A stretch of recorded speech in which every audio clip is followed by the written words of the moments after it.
ஃபைனலாக நம்ம ஏத்தரோட உடஞ்ச கண்ணாடியை வந்து இப்போது ரீப்ளேஸ் பண்ண போகிறோம். இப்போ பார்த்தீங்கன்னா இந்த மிரர் வந்து லெஃப்ட் சைடு எங்கேயுமே கிடைக்கல. ஏன் கிடைக்கலனா இருந்தாலும் அவங்க வந்து கொடுக்க மாட்டேன்றாங்க. ஸ்பேர் ஏன் கொடுக்க மாட்டேன்றாங்கன்னா, இதோட ரீப்ளேஸ் பண்ணுறதுக்கு லேபர் வந்து சார்ஜஸ் கம்மியாக தான் பண்ண முடியுன்றனால ஸ்பேர் இல்லை அப்படின்னு சொல்கிறாங்க. ஸோ இதுக்காக 1 மாதம் அலைய விட்றீங்களே அப்படின்னு சொல்லி கேட்டு சண்டை போட்டதுக்கப்புறமா வேறு மாடல் இது வேணால் இருக்குது, இது வேணால் வாங்கிக்கிறீங்களான்னு சொல்லிட்டு இது கொடுத்துருக்காங்க. பாருங்கள், இது வேறு மாடல்னு சொல்கிறாங்க. மாடல்லாம் வேறு கிடையாது, ரெண்டும் சேம் தான். ஆனால் ஒரு பார்ட்டு கூட என்ன அப்படின்னு சொல்லி அவங்களால கரெக்டாக ஐடென்டிஃபை பண்ண முடியல. பாருங்கள், எது வந்து சேம் பார்ட் அப்படின்றது கூட அவங்களால ஐடென்டிஃபை பண்ண முடியல. இது கிண்டி சர்வீஸ் சென்டரில் தான் கடைசியாக வாங்கணும்.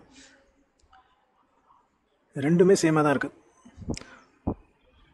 டிசைன் ரெண்டுமே சேம் தான். வேறு பாட்டுன்னு சொல்லி கொடுத்தாங்க, பட் கரெக்டான பாட்டு இது அவங்களுக்கே தெரியாமல் கொடுத்துருக்காங்க. ஸோ இப்போ ஃபைனலாக இது ஃபிக்ஸ் பண்ணியாச்சு. இதோட காஸ்ட் பார்த்தீங்கன்னா 623. ஸோ இது ஃபிட்டிங்கோடு சேர்த்து பார்த்தீங்கன்னா 688 அப்படி சார்ஜ் பண்ணாங்க. ஸோ கிண்டியில் போனீங்கன்னா இவங்க இந்த மாதிரி தான் பண்ணுறாங்க. நீங்கள் ஜென்ரல் சர்வீஸ்னு விடும்போது பார்த்தீங்கன்னா நிறையா சார்ஜ் பண்ண முடியும். ஸோ இந்த மாதிரி ஸ்பேர் அப்படி எக்ஸாக்டாக இந்த பாட்டு தான் மாற்றணும் அப்படின்னு சொல்லி போய் சர்வீஸ் சென்டரில் விடும்போது அவங்க பாட்டு இல்லை அப்படின்னு சொல்லிடுறாங்க.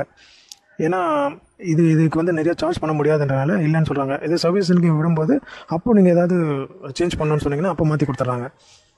ஸோ நம்ம தான் சர்வீஸ்க்கே விடுறதில்லை, ஏன்னா அவங்க ப்ராப்பராக சர்வீஸே ஒழுங்காக பண்ணுறதில்லைன்னு சொல்லிட்டு நம்ம விடுறதே இல்லை. அதனால் நம்ம போய் ஸ்பேர் கேட்டோம்னா அவங்க வண்டியோட நம்பர் வச்சு அவங்க கண்டுபிடிச்சிடுறாங்க எப்போ சர்வீஸ்க்கு விட்டுருக்கோம், விடுறோமா ரெகுலராக இல்லையா அப்படின்ட்டு. ஏன்னா எப்படி இருந்தாலும் எனக்கு வேரண்ட்டி வந்து இன்னும் 30,000 வரைக்கும் தான் நமக்கு வேரண்ட்டி கொடுத்துருக்காங்க. 30,000 ஆகிடுச்சு, 30,160. ஸோ அதனால் இப்போ நமக்கு வேரண்ட்டி முடிஞ்சிருச்சு, அதனால் பிரச்சனை இல்லை. பட் 30,000 வரைக்கும் நம்ம செலவு பண்ணது பார்த்தீங்கன்னா பெல்ட்டு ஒரு தடவை மாற்றிருக்கேன், இன்னொரு பெல்ட் வாங்கி ஸ்டாக் வச்சுருக்கேன். இப்போ நம்ம எப்படி ஃபிக்ஸ் பண்ணுறது அப்படின்னு சொல்லி பார்ப்போம்.